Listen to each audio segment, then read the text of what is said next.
Let's bring in now the Australian's chief political correspondent, Geoff Chambers. Geoff, thank you so much for your time, as always, on a Monday.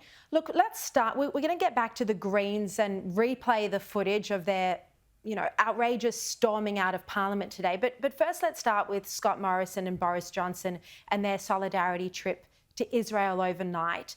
Do you think this was the right approach, and do you think it shows up Albanese for being one of the only world leaders who hasn't made a similar trip?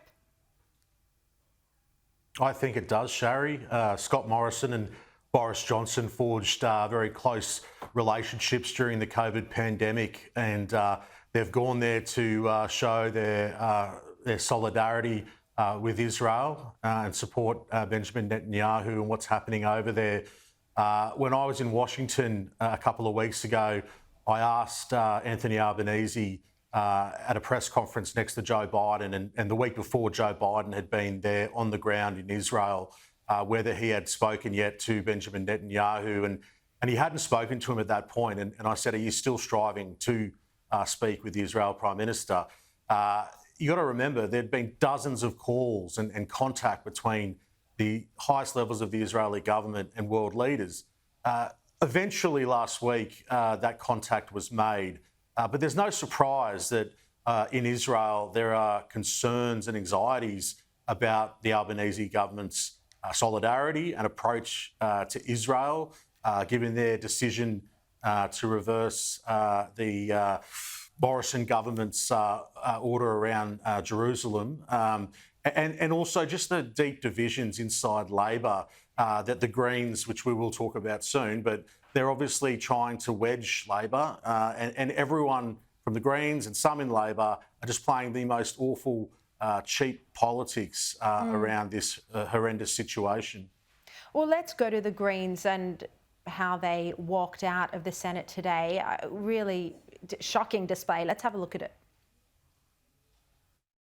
The coalition is morally bankrupt when it comes to Palestine. And Labour has shown itself to be heartless, gutless, cowards. And you are not condemning Israel. You refuse to call for an immediate ceasefire. Well, we are not going to sit here and watch you pat yourselves on the back for doing nothing.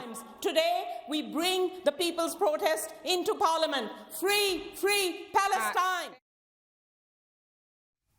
And they all walked out.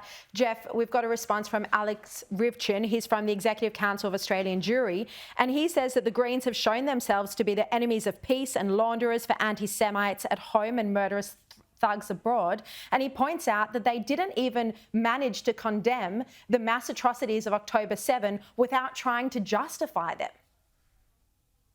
Oh, they're completely whitewashing the actions of Hamas terrorists. Very fleetingly, they might mention it after banging on about Israel. They might, tokenistically mention Hamas, but there is no depth or meaning behind what they say. And thankfully, only a handful of political tragics watch Senate question time. But yeah, this you're seeing it around the world, this stoking of anti-Semitism and this lining up of left-wing activists with, pro-Palestine extremists. And for many of those people, the end game for them is clear, and that's the destruction of the state of Israel. And it's worth pointing out that the Green Senator, Mehreen Faruqi, who we just saw speaking there, that just 2 days after the October 7 terror attacks, she sent a tweet where she criticised the move to light up Parliament in blue and white, which are the colours of the Israeli flag. So that was before there was any response from Israel in terms of trying to destroy Hamas. Now, Geoff, the latest news poll out today in The Australian reveals that Albanese's approval rating has fallen sharply. This is in the wake of the referendum defeat. Also, with yet another interest rate rise looking likely for tomorrow. Why do you think Albanese's support is falling? Well, in terms of the RBA meeting tomorrow, I think it's an odds-on bet that we'll see our 13th rate hike in the last 18 months.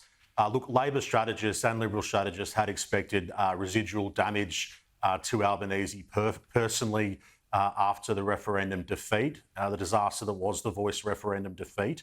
That's come very quickly, and I think a lot of it, obviously the referendum damages Albanese, but It's in terms of the government's response to the cost of living crisis, housing crisis that we see around the country. People are under so much pressure, and while Anthony Albanese does have to travel overseas, we've got this run of trips. So we've got the US, he's then off to China.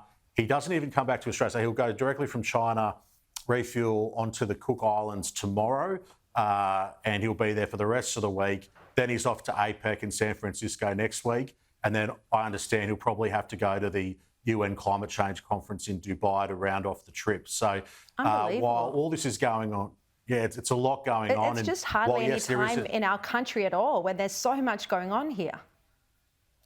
Yeah, and I think the Prime Minister is proud of the fact that they've got through their election mandate in terms of a lot of their legislation now has all gone through. But when they talk about energy subsidies and support for households, it's not flowing across the board. So there's a lot of people who are not seeing that support.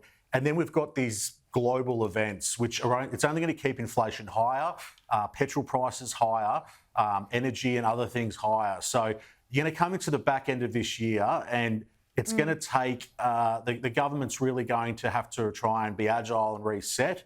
And in terms of what they've said really clearly about they don't want to spend more, they're trying to be responsible around the budget, it's going to really test their fortitude around those statements.